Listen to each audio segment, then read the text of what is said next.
Bonjour à toutes et à toutes et bienvenue au groupe de discussion organisé par l'École de la fonction publique du Canada. Mon nom est Isabelle Caron, je suis professeure à l'École d'administration publique de l'Université Dalhousie et c'est moi qui ai l'honneur d'animer ce panel pour la deuxième année consécutive. Hi everyone and welcome to this discussion panel organized by the Canada School of Public Service. My name is Isabelle Caron and I'm a professor at the School of Public Administration at Dalhousie University. And I have the pleasure to moderate panel for a second year. Aujourd'hui, nous allons accueillir 5 merveilleux panélistes qui ont accepté de passer 1 heure avec nous un samedi afin de nous partager leur expérience de transition du milieu universitaire jusqu'à la fonction publique. Et tout ça, en fait, dans un contexte de pandémie mondiale. Today, we are welcoming 5 great panelists who have accepted to spend an hour with us on a Saturday to share their experience about transitioning from academia to public service while adapting to a worldwide pandemic. Alors, permettez-moi de vous présenter nos 5 panélistes à l'instant. Donc, d'abord, en fait, nous avons Isabelle Islam, from Employment and Social Development Canada. We have Philip Roseberry from Innovation, Science and Economic Development Canada. We have Davy Anthony Sabourin from Treasury Board Secretariat of Canada, Nicole Saunier from Atlantic Canada Opportunities Agency in Nova Scotia, and finally, the last but not the least, Laetitia Villeneuve from the Privy Council Office. Dear panelists, I will then ask you now to briefly introduce yourself, and we will start with Isabelle Islam. Thanks, Isabel. So my name is Misbah, like part of my first name.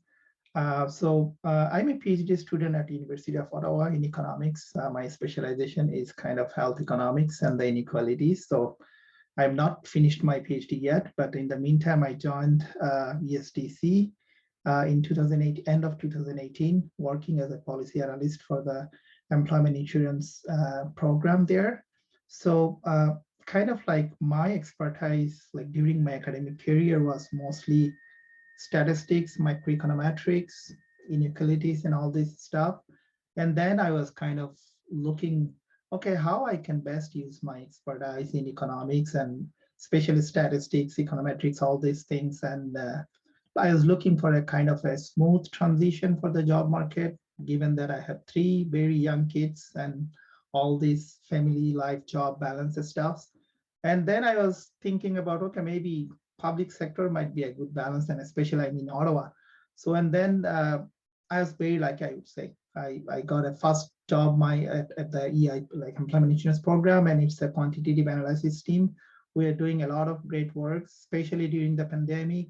We are too busy with a lot of those data mining and digging stuff there. So I found like my expertise that I like through my academic career and education that I like learned all those stuff. It was very helpful in the very beginning, like very, I would say, smooth transition, and also applying those skills and expertise to help Canadian in the like when they need it at most, especially during last couple of years. So yeah, I think I will pass to the next one. Thank you very much. Philip, you're next. Merci Isabelle, ça fait plaisir d'être de retour pour la deuxième édition de cette rencontre. Mon nom c'est Philippe Roseberry, je suis au ministère de l'Innovation, de la Science et du Développement économique.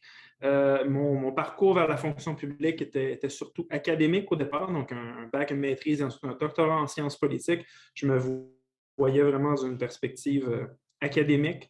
Vers la fin de mon doctorat, j'ai commencé à regarder d'autres options pour une série de raisons, le marché du travail et aussi de vouloir avoir plus d'impact direct sur les politiques publiques canadiennes. Alors, j'ai commencé à la fonction publique à travers le programme de recrutement des leaders en politique, le RLP, et j'ai eu un parcours qui m'a amené d'abord en immigration, ensuite au ministère du patrimoine, à Transport Canada et finalement à mon ministère actuel, Innovation, Sciences et Développement économique.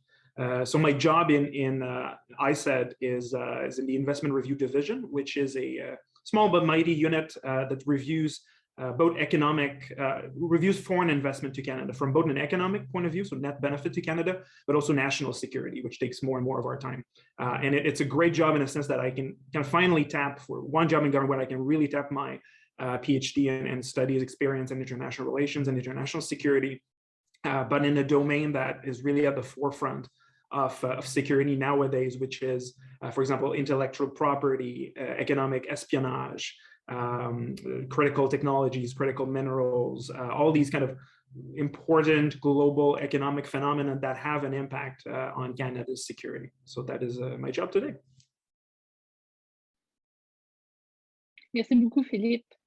Davy. Oui, bonjour tout le monde, merci. Ça me fait plaisir d'être ici. Mon nom, c'est Davy Sabourin. J'utilise les pronoms lui et il.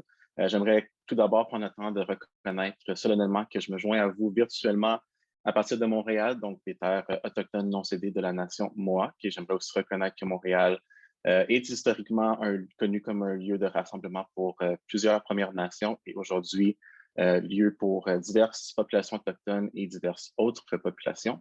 Donc, a bit about me. I'm currently a manager of stakeholder relations with the Center on Diversity and Inclusion at the Treasury Board Secretariat of Canada.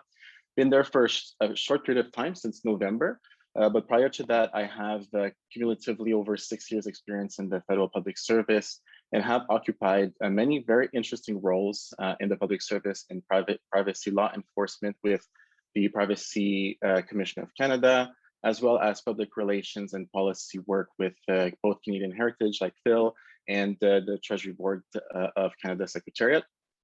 So roles range from investigative to analysis to advisory roles up until right now in the management sphere, which is also very interesting. And prior to joining the public service, I was a mental health and addictions counselor in Ottawa. So you can tell I'm very passionate about mental health, diversity and inclusion, anti-racism, LGBTQ2+ issues, and other social causes. And I'm really happy to be able to kind of merge these two passions together by being a public servant. Au niveau académique, présentement, je fais une maîtrise en administration publique à l'ENAP. J'ai un bac en sciences sociales en domaine du travail social, des conflits et droits humains. Et au niveau collégial, j'ai fait un diplôme collégial en technique des services policiers et en santé mentale et toxicomanie. Donc, oui, j'ai vraiment hâte à la discussion aujourd'hui. On a vraiment un beau panel. Donc, merci. Merci beaucoup, Davy. Nicole. Hi, everyone. Thank you for having me here today. My name is Nicole Saunier, as Isabelle mentioned. My substantive role is with the Atlantic Canada Opportunities Agency, so I'm actually located in Halifax, where we are an hour ahead, I guess, of Ottawa. So my regular substantive role is in program evaluation. So I did a BA at the University of New Brunswick, and then moved and did a Master's of Public Admin at Dal. And from there, I did a few different things. I was with the Atlantic Canada Opportunities Agency, which is one of the regional development agencies, through my internship and co-op through the MPA. And then I stayed with them after I graduated for a little bit as a casual, I think a few days a week. And then I went to the municipality for about a year. So I actually worked for the Halifax Regional Police and HRM in general in different areas. And then after a year, a manager from kind of one of my connections from my internship asked me to come back, and I was bridged in permanently with the Atlantic Canada Opportunities Agency. I worked in evaluation for over 2 years, almost 2.5 years. And then in May of 2021, I accepted a secondment with TBS, where Davy also works. And I've been there since May, and I actually have left evaluation for now, and I work in HR and executive talent management. Thank you, Nicole. Laetitia. Oui, bonjour tout le monde, Laetitia Villeneuve. Dans mon cas, un peu comme Philippe, je suis venue d'un parcours académique, donc j'ai cette maîtrise doctorat en relations internationales et droit international. Puis, à la toute fin de mon doctorat, j'ai appliqué au recrutement de leaders en politique. Alors, j'ai fait le saut vers la fonction publique fédérale à travers ce programme-là. So, from my background, international relations, international law, I was already looking into government decision making, so I've always had quite a strong interest for public service or government management of their own international relations decisions and international law angles particularly. So I received an offer from Finance Canada at the end of my PhD, where I worked in international trade rules. So trade was less familiar to me, but I really put to use my knowledge of international law. And another sort of continuing passion of mine has always been the interaction between law and policy and public law, constitutional law, and basically organizational structures or institutions, either domestically or internationally. And now I'm lucky enough to have joined the Privy Council office last fall in machinery of government, donc en français, c'est l'appareil gouvernemental. So a team that advises on how government is actually set up. So where mandates should be fulfilled, how do we grant different powers, duties, functions to different institutions in order for all parts of government to accomplish their mandate to the fullest. Quite technical, but something I'm quite passionate about. It's been a great fit and a great transition to public service. Merci beaucoup, Laetitia. So as you can see, we have a really broad range of panelists with different backgrounds, so the discussion will be most interesting. So let me first start with a question that is very general, but probably very relevant for most students. Are the core skill sets you were focusing on during your studies and your own experience that you have applied to the public service, the federal public service? So some of you already mentioned some, but anything else you would like to go? And we don't have to follow the same order. So anyone who wants to jump in. Something that I tried to work on, as a student, but before joining the public service is really communications. I get nervous sometimes speaking in front of groups, so I always knew that I had to practice that as well. And I would say that it's a great asset for the government of Canada to be able to communicate clearly. When I was an investigator, investigations report, providing like an analysis when it's to convey recommendations, ideas, concerns to senior officials, both orally and writing. Communication skills, proved valuable when I joined the public service. And how I, improve is, in college, university, I did take some communication classes just to really understand, more on a theory, what communication is. Like today, coming in front of a group and discussing and expressing ideas and things like that, getting out of your comfort zone to be able to develop those skills, I would say, prove very, very valuable. It's interesting though, because in the world of pandemic and virtual world, I feel actually more nervous to speak when I don't see the audience. So that's something I came to learn when I first started, doing speaking engagement virtually. So I would say that's one skill that I brought to government. Très intéressant, merci Davy. Quelqu'un d'autre veut ajouter? Oui, donc totalement d'accord avec Davy. Je pense que la communication orale et écrite, c'est la clé parce que ça va être le moyen de justement communiquer tout le reste de votre travail, peu importe dans quelle sphère vous êtes. L'autre qui est clé, que pas mal tout le monde développe à l'université de différentes manières, c'est vraiment l'analyse. Donc, dans beaucoup d'emplois, surtout comme analyste de politique, c'est un peu plus le chemin que j'ai pris. La capacité de déterminer quelles sont les informations importantes pour une décision en question, ça peut varier dépendant de la tâche qui vous est donnée, mais cette habilité-là de cibler vraiment les éléments clés pour pouvoir développer des recommandations. Puis, ce faisant, se mettre dans la tête des décideurs puis du mandat qui vous est donné. Donc, il pourrait avoir vraiment plusieurs manières d'aborder un enjeu. Mais être capable, un peu comme on le fait déjà dans les travaux universitaires, de voir quel est le but de l'exercice, à qui ça s'adresse, puis être capable de vraiment peaufiner votre analyse puis vos recommandations dans ces angles-là. C'est quelque chose qui est clé avant d'arriver à la communication, que vous avez mentionné déjà. Excellent, merci Laetitia. Anyone else who would like to add something? So like my interest is mostly on number, data mining, and all those stuff. So I know probably if even I'm going for government, I will be going somewhere like that. So I started kind of like before applying to the public sector, what I did, like I learned some of those.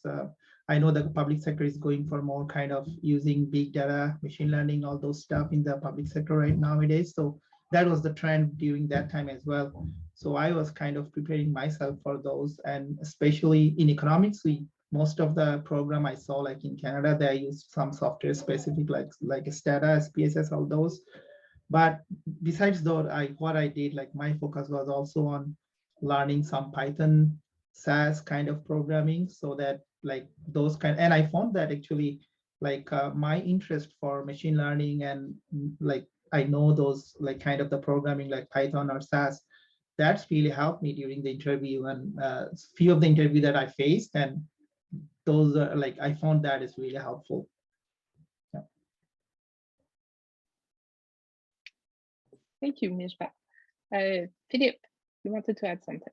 Yeah, just to add a few points, I totally agree with my colleagues that what we often refer to as the critical soft skills, like the reasoning, communication, analytical skills, they are fundamental, and there is not not one particular program that is better at bringing those skills, and they are the core skills that you can take from one department to the other that will follow throughout your career at whatever level.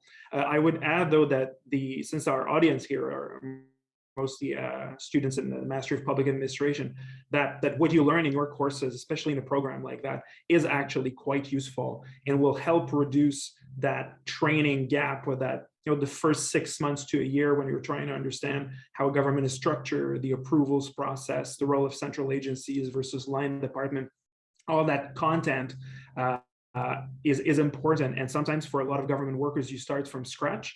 Whereas I think from students of Master of Public Administration, you do start with a significant advantage.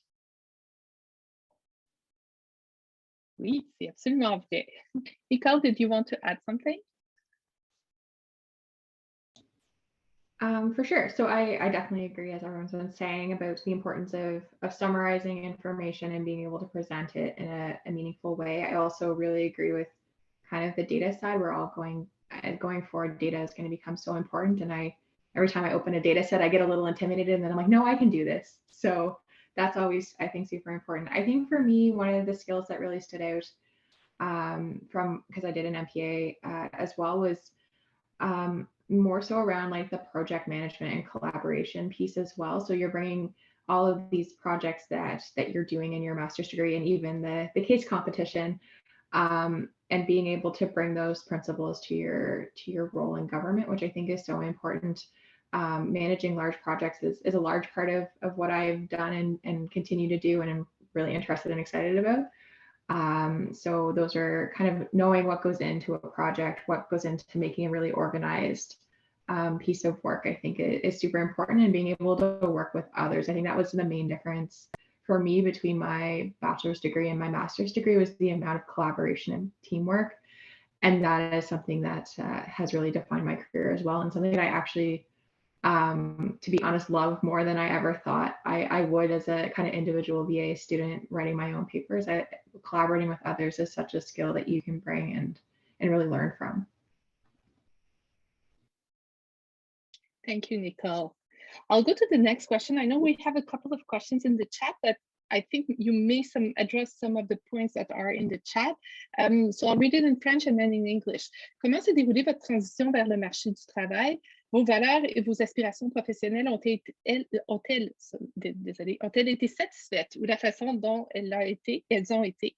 Comment ça s'est produit? How your transition to the workforce look like? Do your values and career aspirations being met, or the way of being met, on the way to being met? How that came about? Je peux me lancer. So what my transition looked like, it was through the program called FSWEP, so Federal Student Work Experience, I believe it stands for. So, and I got bridged into the government. So personally, having grown up in Montreal, very much on the lower income brackets, I would say, I had no idea what the federal public service was. I feel like I was a bit intimidated by the government of Canada and what it was. But when I joined the government of Canada, I would say that, yes, it did align with my values, because, anything that has to do with social justice, human rights, fairness, service to others, loyalty, integrity, those are all actually some of the core values of the public service, and there are some of mine as well. And that's when I referred to in my intro, the ability to bridge kind of best of both worlds of Davey being sort of an activist outside of government, but also being able to apply that in the work that I do with the Center on Diversity and Inclusion. In terms of challenges, I would say, it's a bureaucracy. Everyone who's done their MPA or doing their MPA, we understand, it's a big structure. So sometimes we want to get things done very fast. We're eager to get things done. And it's not that we don't get things done, but for instance, in the world of diversity and inclusion, we say we want to accelerate change. So if it was just Davy, we would go ahead and do all structural changes, but that takes time. So I think it's a matter of expectation is sometimes things take time, and we have to work with the machinery of government, I would say. So maybe not necessarily a challenge, but a reality. Yeah, maybe I'll stop here and let others speak. What kind of networking or communication approaches or experiences have helped you or can help us to build ideas or connections at the public sector? Et la deuxième, what are the best practices would you recommend from anyone transitioning from an academic life to the public service? Donc, quelqu'un veut se lancer pour une des questions ou répondre aux deux en même temps? Laetitia. Peut-être qu'il y avait avec oui, une espèce de fusion des deux. Je pense que quelque chose qui peut être important, des fois on dit le monde académique est un peu une tour d'ivoire ou un peu déconnecté de la réalité, ce qui aide pour la transition aussi, puis à nourrir votre intérêt pour la fonction publique. Ça peut être de justement penser à la pertinence des travaux que vous faites, comment ça peut être transposé, de quoi ça pourrait avoir l'air si vous étiez pour amener ces connaissances-là au gouvernement. Par exemple, quel changement serait nécessaire aux politiques. Donc, really, I think thinking about the policy relevance of whatever research project you're undertaking at the PhD level or even term papers in the master's, like what would be the kind of policy recommendations that could come out of it that might help you sort of develop skills that would help, but also might help you, the other question, bridging or network, like potentially approaching folks working in the area as you develop those ideas, but also seeing how whatever knowledge you're developing through research could then be applied or could then pave the way for sorts of changes in policy making.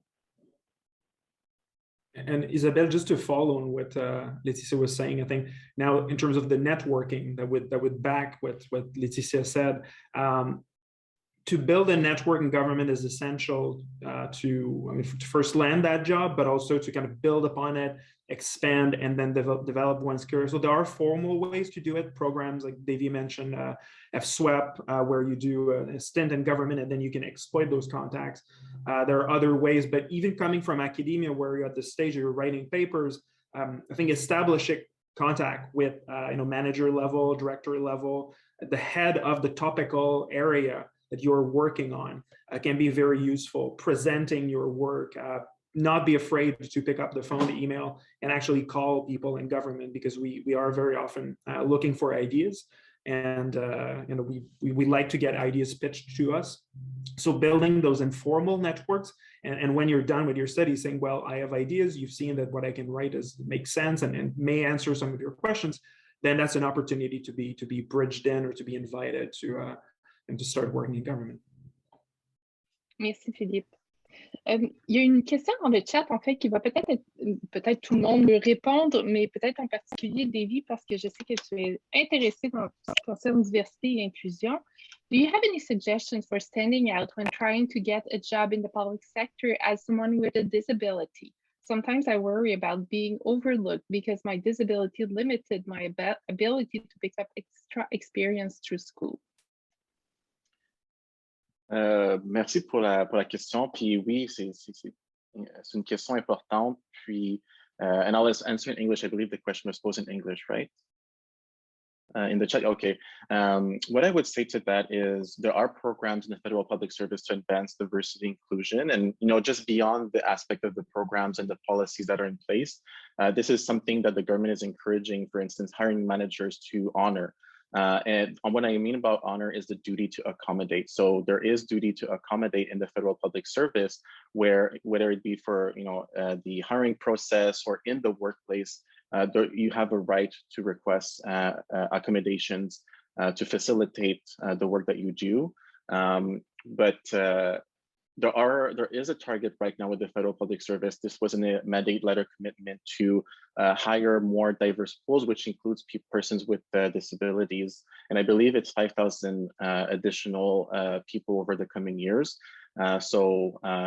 Yes, I think that's what I would say is truly the duty to accommodate that is present and the faire valoir sur droit-là.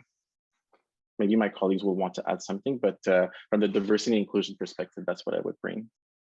Yeah, and yes. From the perspective of being involved in managing a recruitment program, I think it's worth pointing out that there is no adverse impact of requiring accommodations like on the whole process. So those things are very much to make sure that you don't have any impediment in performing to the best of your abilities, but there will be no connotation for the panel. For example, if you were allowed more preparation time, or if you have certain accommodations during the interview. So I think it's really worth it to think about it and to contact the key resources early. So sometimes people only realize after the fact that they could have benefited from it, and then it's a bit more difficult to address after your interview or your assessment. So it might be worth sort of engaging in a conversation early. And as David was saying as well, I think there's a broader recognition now of how different conditions in personal life, like be it a disability or other constraints on people's family circumstances, or even right now with the pandemic, we see all sorts of disruptions in people's lives. So I think there's a growing recognition of how that might have impacted someone's journey, either in university or in their career. And more you'll see recognition of that, I think, or an openness to bring those factors forward as you contextualize your prior experiences when you apply for different opportunities. One of the questions was about most challenging and rewarding part of the public sector. So like this might be a bit related to specifically my job right now I'm working at. So if you ask about the challenging part, public sector is a non-profit one, right? It's profit is not like there is no like one focus here. This is a diversified, we are serving millions of people in different times, different needs, right? So what I found, like you might see the changes in the priorities. So you are working on one project, suddenly it might, okay, no, right now, like the COVID is our main target, so we want to focus on that one. And then you are a bit sideways, and then you are working on that one. In the meantime, priorities change. One program ended, another program starts. So you are like, sometimes I found for some people, it might be rewarding, like you are getting more experience, you are working on different aspects of the Canadian life, but sometimes you might find it challenging. So for me, it is like kind of mixed, I would say. Like sometimes it gets challenging, but most of the time, I believe I found it more like, oh no, I am learning a lot of stuff here. This is like a good opportunity. So this is kind of one, I mean, you might see depending on where you're working. And about the rewarding part, already I saw like Debbie answered part of that, like what I was about to say, but also what I find, like, let's say you are in the government, it's a huge, big organization, and you are in a team, and you found that, well, you might see a lot of other organizations also working on the area that you are interested in, and you might, there is a very, like, I would say, like, I mean, 100% chance that you might find a better suit to your job. Like, I mean, there is always like, you will see better and better fit. In a smaller private organization, I can't think of like these opportunities compared to the public sector. Like, I mean, you will see a better and better match if you want to switch, and it's not really you are leaving the public sector. And once you are in, it's not very difficult to, like, I mean, explore, navigate different organizations or the different positions that suits like a better way for you. Yeah. Very good point. Thank you very much. We have another interesting question in the chat. What advice would you give to those who have never worked in government? I used to, but resigned, around navigating politics and managing personal mental health. I can maybe jump in. Yes, please. I also saw that question and found it really interesting. I don't know if I have a lot of insights around the politics piece, but I know in government, you're off. I think the biggest switch that I often reflect on from like the MPA, my MPA, and moving to government was the level of work. So the level of work in government is vraiment chargé, je pense qu'on dit en français. It's very busy. It often feels like we don't have enough people to do the amount of work that there is. But coming from my master's degree, where I don't know if it's your experience, but that you're kind of working all the time. It's probably the same in a PhD to some extent as well. You're, you know, I remember being a TA and marking papers at 2 a.m. and working all night. So transitioning from that to an actual career in the public service, I found it very difficult to exercise like self-empathy and like realize that it's not possible to keep that level of work going, keep that, you know, that ability. Like you want to have a life in addition to having a career that's really meaningful and valuable to you. So I was very aware, I think, as I was moving, how invested you could get into your career and working all the time. And I found it a really, really hard shift, and really hard to not just think about work all the time and not just, especially working. I've also always worked virtually. I guess I didn't mention this in my intro. So even my team with ACOA is a remote team and was when I joined in 2018. So I felt really connected to my laptop and my technology, and that's been obviously increased over the past couple of years. So in terms of your mental health, I think it's really finding things, I know this is about work, but finding things outside of work that also give you a sense of fulfillment and value. One of the big challenges, I think, to go back maybe a little bit to another question is, I think Davey and other folks are mentioning the bureaucracy and how you're not completely in control of your project all the time or your work all the time, and it changes. So if you can't, I think it's important to find things that outside of work or within work that you are more in control of in addition to your really meaningful career, because things shift so often. And when you get super invested in one thing and then the government changes or it's no longer a priority, it can really affect your mental health. So I think it's just being really cautious of that. Merci, Nicole.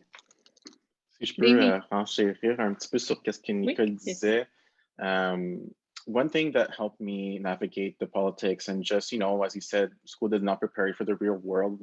Even when I was a social worker, you have the textbooks, social work, we call it, and then the real life where you're confronted with people's experiences and the like, is mentorship. Mentorship and sponsorship, I think, is something that can definitely help folks to navigate the new world of government, which is a big world. There's a lot that we do in government, and there are programs in place. And you know, I can think of Take Me With You, which is a place where you can go with your manager, your director to meetings and get to know how those meetings are conducted. There are mentorship plus programs, for instance, at the Center on Diversity and Inclusion, where you can be matched with folks to be mentored, or to the parrainage to accompany you in your career. And in terms of the mental health aspect, you know, that's when I started in public service 6 years ago, talking about mental health was not really a thing, and I can only imagine before that. But what I can reassure you that, you know, these conversations are happening more and more. 2 weeks ago, even our deputy minister, we had a deputy minister talk, and, you know, it was a really honest conversation about mental health, which I think reassured most of us that we're not alone feeling the effects of the pandemic, feeling the effect of what's happening around the world.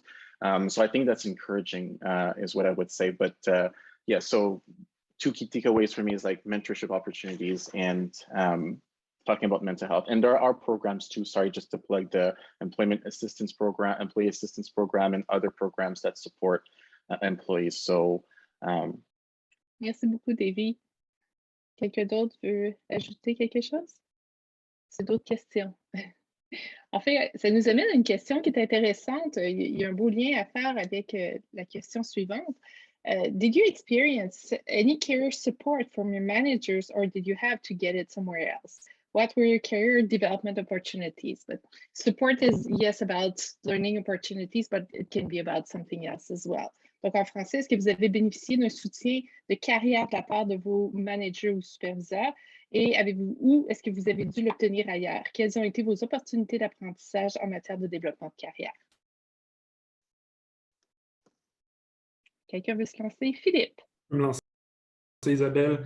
Je dirais que cette question-là, oui, l'appui au développement de carrière est fondamental. On ne peut pas vraiment développer sa carrière dans une organisation aussi grande, aussi complexe que la fonction publique fédérale en se basant uniquement sur soi-même. Je dirais que l'important, dès qu'on arrive au gouvernement, c'est de développer plusieurs canaux d'appui, de mentorat, par exemple. Donc, évidemment, la relation avec le superviseur direct est la plus importante. C'est la personne au final qui nous évalue, qui nous a probablement embauchés et qui nous évalue après une période d'évaluation et ensuite à chaque année, à chaque 6 mois. C'est fondamental et il faut se mettre dans la peau du gestionnaire aussi pour comprendre quelles sont les contraintes, les objectifs aussi, parfois des carrières même de cette personne et comment nos plans peuvent s'aligner et travailler avec cette personne-là. Il ne faut pas avoir peur de demander de la formation, et de la formation formelle, du mentorat, d'aller chercher la formation nécessaire. Mais il y a un second degré aussi qui est d'aller chercher des alliés et des gens qui vont nous donner du mentorat en dehors de notre chaîne hiérarchique directe. Donc, ça peut être quelqu'un qui est dans une autre direction générale, une autre division qui nous donnerait un mentorat et qui n'est pas la personne qui nous évalue. Il y a des ministères qui ont établi des programmes comme ça, du jumelage avec un employé mieux établi. Et le plus les personnes vont développer de liens variés de cette sorte, ça va être plus facile de se faire connaître et d'avoir des perspectives différentes sur les décisions d'emploi qu'on a à prendre. Donc, la variété et l'équilibre des avis, à mon avis, est très important. Merci Philippe. Laetitia. And on that, I think, as Philippe was saying, like as you develop your network, it doesn't need to be folks who are higher than you on the hierarchical order of things, especially when I transitioned from academia to government. I think my teammates who have been in government for quite a few years are some of the people I've learned the most from, especially as you're learning the ropes. There are often more openness, like you won't necessarily go to your manager with a certain question that you feel might be a little silly and that you should know already, but colleagues can really be of great help. And then those colleagues might move around government, and then you will get to learn about other organizations, other departmental cultures and the like. So I think through colleagues, through informal networks, groups of interest within the public service, those can also be great avenues to learn more, share resources. You'll know someone who will have gone on a great training, they'll tell you about it, and then you have sort of ideas for your manager, because they will surely suggest things, but there's also a lot of openness. We have learning plans every year. Often managers will ask you to think about different learning activities that you would like to undertake or skills that you would like to develop. So those networks or relationships also help you to develop ideas for your own career path that then your manager can support. Thank you, Laetitia. Anyone wants to have just something to else? add a Yes. few more things there. I Yes, think there please. is a like kind of a basic distinction between private sector and public sector is in public sector, like they think like as an employee, these are like kind of all, or maybe we're switching from one organization to another, but it is retained, right? So investing for the employees, public sector employees, I believe like there is nothing to lose. So I found a lot of great training programs within, like I'm working in ASDC. We have a lot of like career development programs within our department, and also like the Canadian public schools, they are also offering some great programs there. And at the same time, like as like the question was mentioning, like how I got support from my manager and all those. So I mean, I got paid for lots of seminars and programs conferences I went to. And also right now I am going to enroll for a program that kind of, it's a certification in data, in machine learning and funded by my employer. So these kinds of opportunities are also there, like maybe not a big, like not a lot of them, but there are flexibilities. And I found my managers, they are really, and my directors, they're really supporting us and encouraging us to go through these programs and through our development programs, like the early development plans and all those. Yeah. Thank you. We have another question in the chat. What's the difference in experiences between working in the public services and for private businesses? because most of my career has been in the public sector, but I've also done work in the non-for-profit sector with organizations pertaining to the LGBTQ2+ community. And personally, I would say that the public sector, we serve, the common interests, the public interest. We serve Canadians, we serve peoples in Canada, and the motivations are different, right? In the private sector, it is we sell services. There's a profit-making mechanism. You want to maximize profit.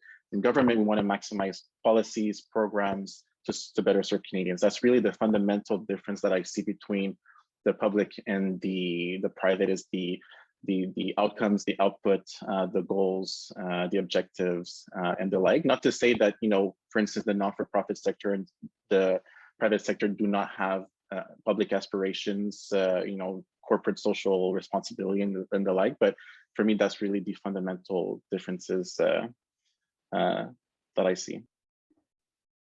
I would like Thank to you, add. David.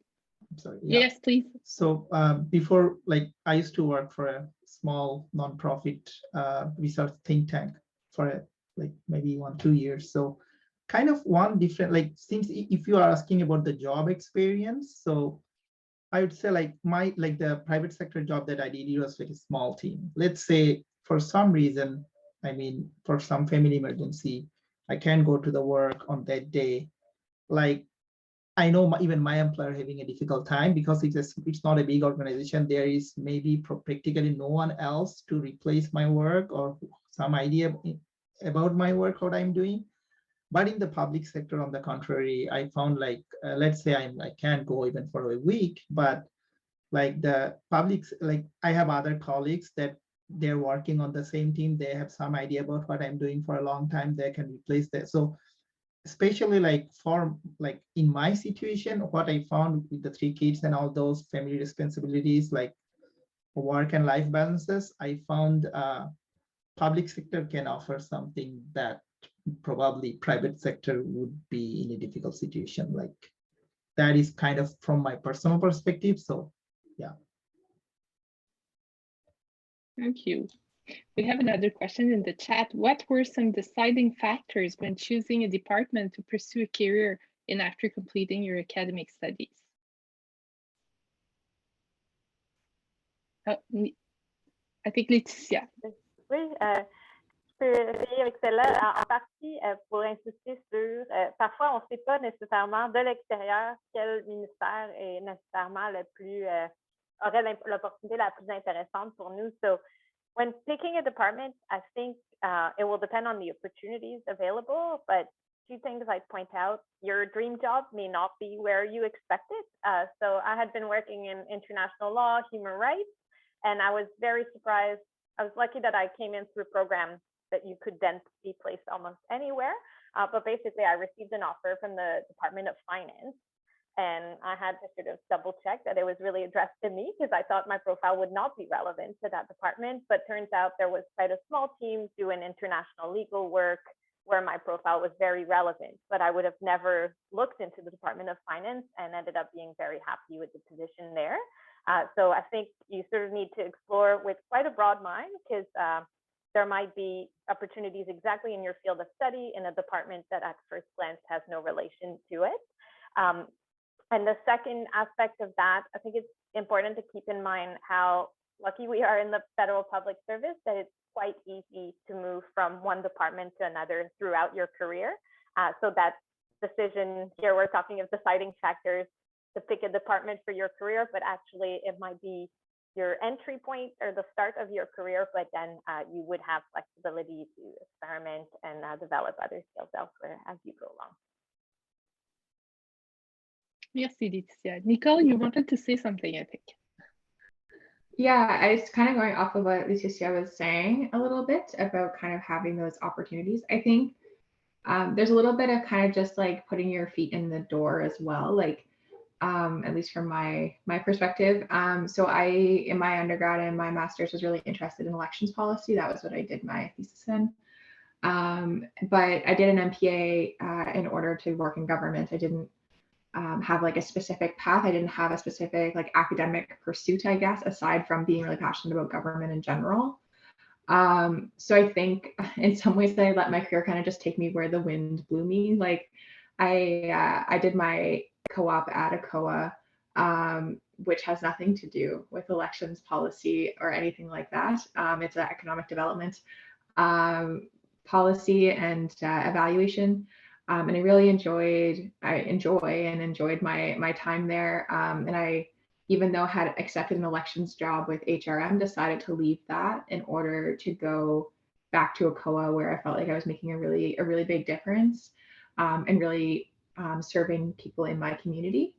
And then again, I was looking for a secondment to try to build my experience in government, and decided to apply to a position located in the NCR. And I was like, they're not going to make a move, it'll be fine. So I applied to that and was surprisingly accepted. And it's been, again, completely different. It's in HR policy, executive management, which I didn't know executives were managed differently. But I think it's just really being open to different experiences, and really being accepting of them, and then just trying them out. And if they don't work out, you can move into anything else. Thank you, Nicole.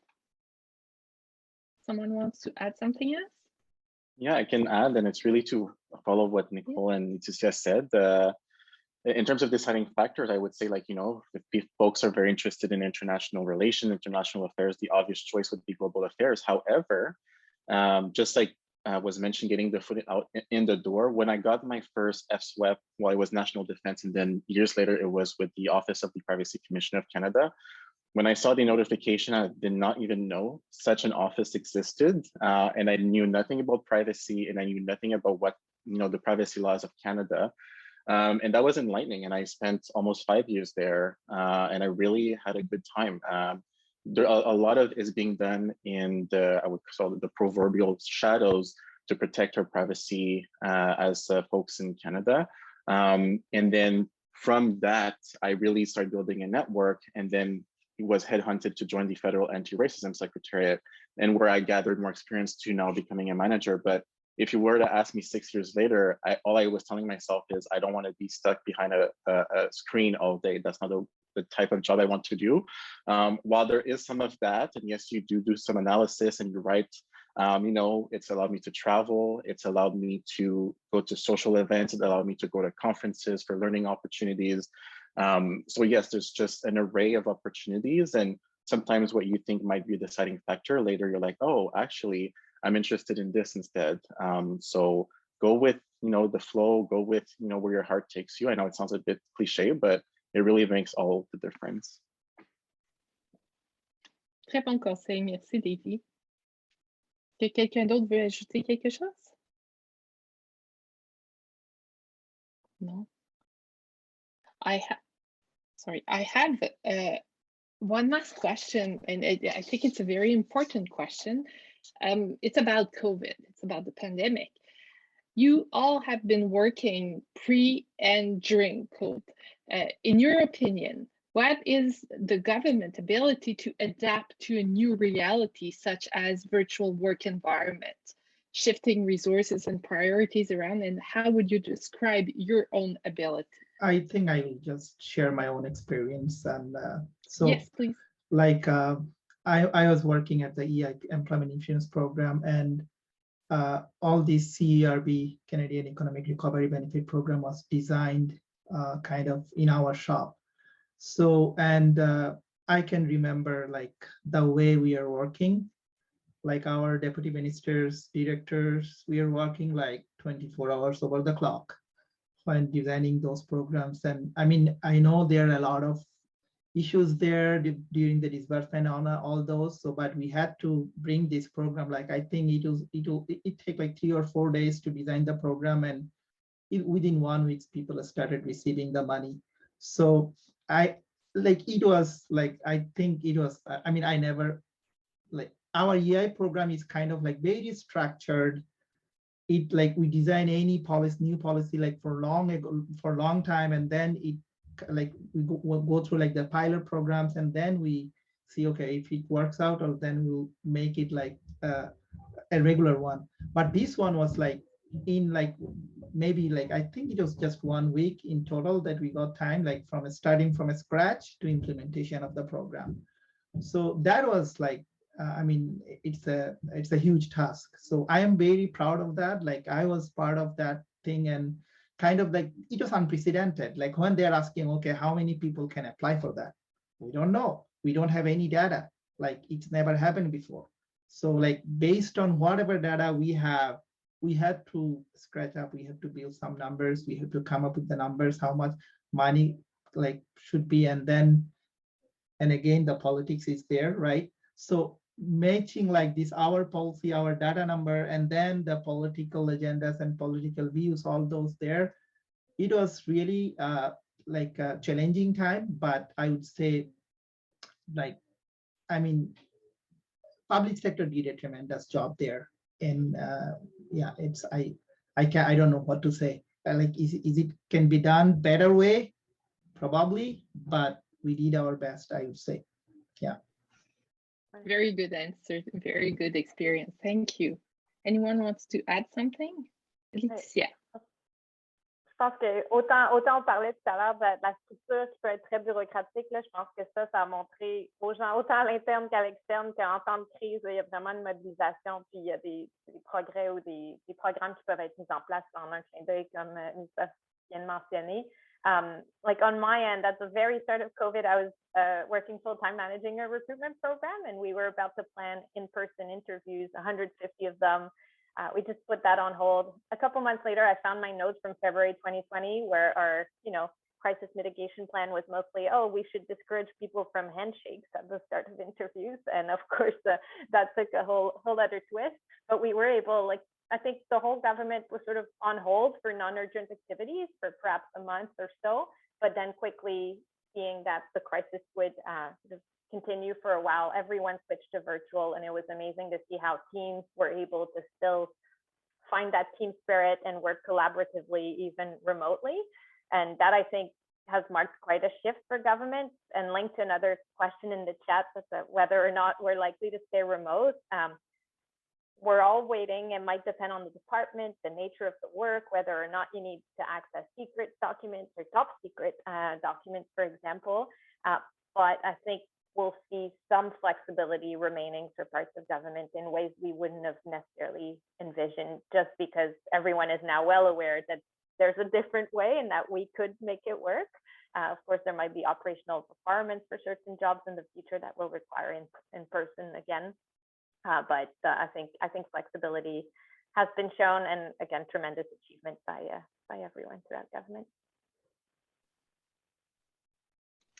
If I can briefly add, yeah, just I'm being conscious of time, so I won't take. But this was a question that really piqued my interest, and linked to some of the questions in the chat too. I think yes, there was a preconception before the pandemic that remote work leads to less productivity.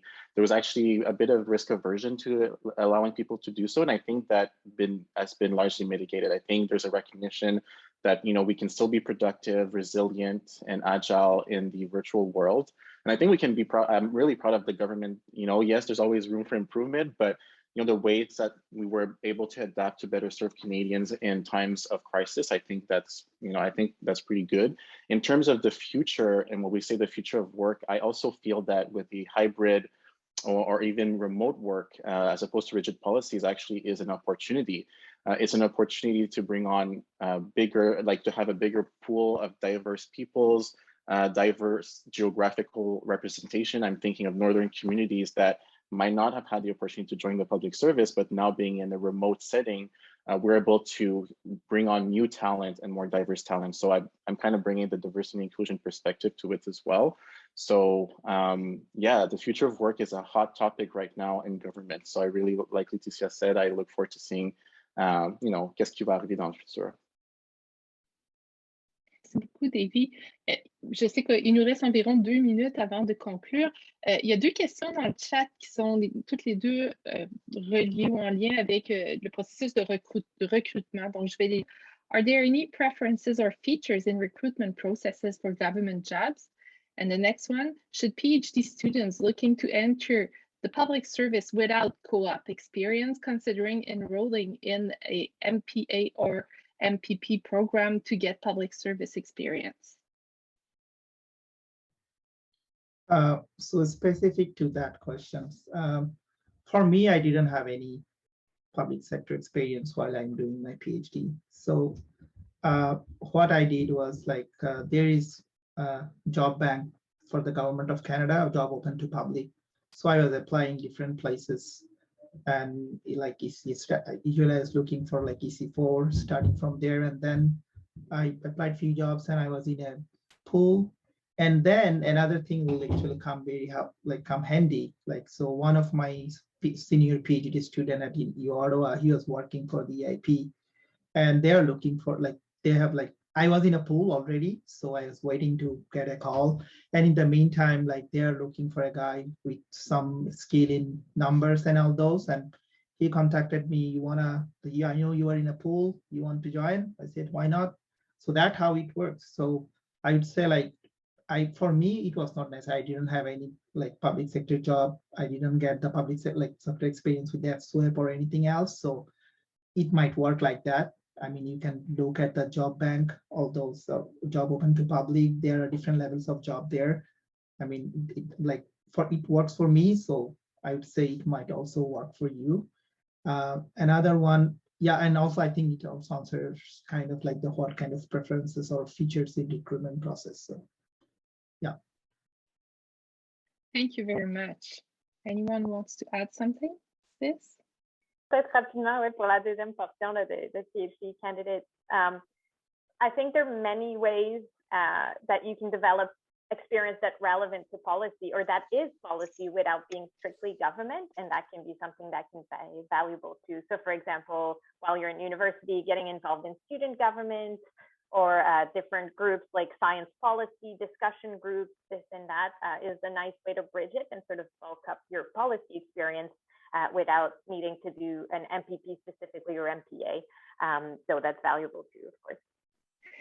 So it's 2 o'clock. Unfortunately, I have to stop here. It was a very great discussion. Merci infiniment à nos panélistes d'avoir accepté de passer 1 heure avec nous. C'était une discussion des plus intéressantes et je crois ou j'espère en fait du moins qu'elle a été très intéressante pour les étudiants.